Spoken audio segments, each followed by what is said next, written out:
जावे त्याच्या वंशाबाहेर काम करणाऱ्या स्त्रियांनी नक्की वाचा ही कथा. सासू सुनेची गोष्ट. 8 दिवस झाले होते. अवंतिकाच्या सासूबाई हॉस्पिटलमध्ये ॲडमिट होत्या.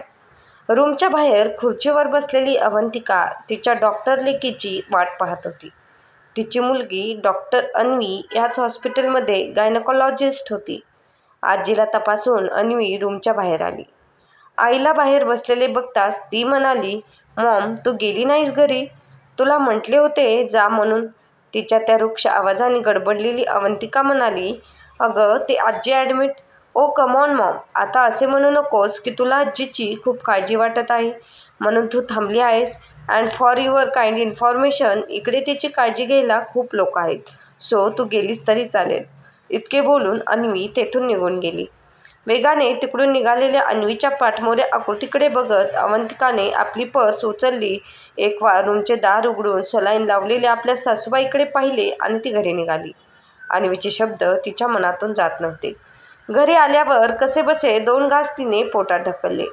आजकाल हा घरातील एकटेपणा तिच्या अंगावर येईल. शैलेश तिचा नवरा आणि अन्वी हॉस्पिटलमध्ये, अभय तिचा मुलगा ऑफिसला गेलेला. घरी नेहमी असलेल्या सासूबाई घरी नाहीत. ती बेचैन झाली. या घराला आणि तिला सासूबाईची किती सवय झाली आहे हे तिला नव्यानेच कळत होते. खूप गृहीत धरलं आपण आईंना. मनातून ती हळहळली. परत एकदा अन्वीचे बोलणे तिला आठवले. "मॉम, आजीची किती काळजी आहे हे दाखवू नकोस." "बरोबरच बोलली अन्वी. तिने कधी मला आईची काळजी घेताना बघितलीच नाही. त्यामुळे आता मला खरंच वाटणारी काळजी तिला खोटीच वाटत आहे. याला जबाबदार आपणच आहोत." अवंतिकाला वाटले.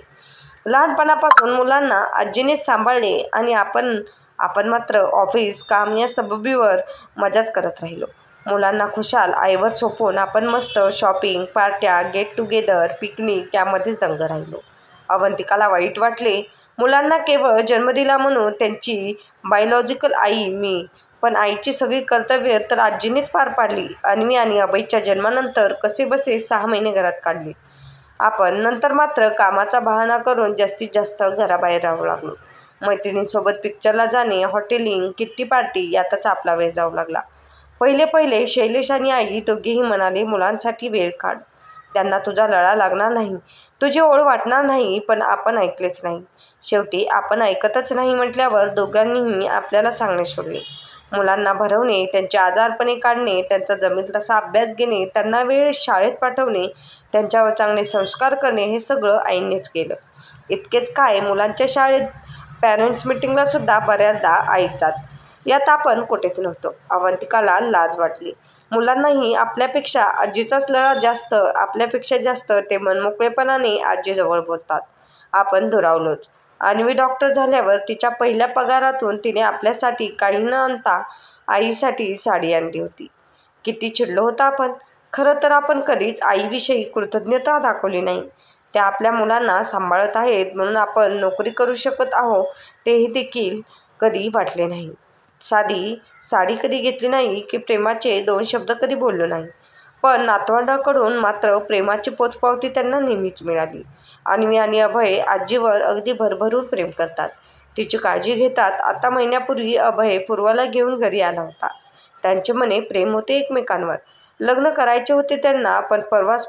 पण पूर्वा स्पष्टपणे म्हणाली, "खरं तर मला आत्ताच लग्न करायचे नाही. अगोदर करिअर करायचे आहे मला. एकदा लग्न झाले की मुलं, मग त्यांना वाढवणे, त्यांचे आजारपण काढणे यातच वेळ जातो. मी करिअर राहतं." मग त्यावर हसून अभय म्हणाला, "अगं, मुलांची चिंता सोड तू. माझी मॉम आहे की.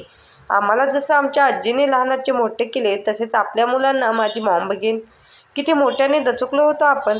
हे ऐकून "मी सांभाळणार." अवंतिकेच्या पोटात गोळा आला. क्षणात तिच्यासमोर सासूबाईंनी मुलांसाठी किती आणि काय काय केले ते आठवले. "मला अनुभव नाही काहीच. माझीच मुलं सासूबाईंनी सांभाळली. मी काय त्यांची मुलं सांभाळणार." पहिल्यांदा सासूबाईंसमोर तिला फार खुजी असल्यासारखे वाटले. रात्री रूममध्ये आल्यावर पुस्तक वाचत असलेल्या शैलेशला ती म्हणाली, "ती पूर्वा फारच स्ट्रेट फॉरवर्ड वाटली मला. तुला कशी वाटली?" 30 वर्षापूर्वीची अवंतिका. पुस्तकातून जराही डोके वर न काढता शैलेश म्हणाला. सनसनीत चपराक बसल्यासारखे वाटले तिला. सगळे आठवून अवंतिकाला डोके जड पडल्यासारखे वाटले. उद्या कदाचित सासूबाईंना डिस्चार्ज मिळणार आहे. सकाळी लवकर जायचे होते.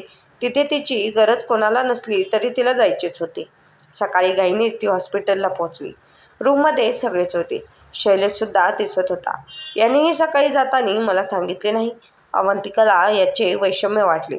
अन्वी, अभय, हॉस्पिटलचा इतर स्टाफ होता आणि पूर्वासुद्धा आलेली होती. पूर्वा सासूबाईंचा हात हातात घेऊन बोलत होती. आजी, अभयने खूप सांगितले तुमच्याबद्दल. तुम्ही किती केलं आहे त्यांच्यासाठी. त्याचा खूप जीव आहे हो तुमच्यात. अवंतिकाला पूर्वा स्ट्रेट फॉरवर्ड वाटली होती, पण पूर्वाला असे हळवे बोलताना बघून तिला आश्चर्य वाटले. रूमच्या दाराशी उभ्या असलेल्या अवंतिकाला तिनेच बऱ्याच वर्षापूर्वी बोललेले वाक्य आठवले. ती सासूबाईंना म्हणाली होती, बाहेर जाऊन मी पैसे कमावते, तुम्ही काय कमावता. याचे उत्तर तिला आज कोणी न देता समजले होते. धन्यवाद.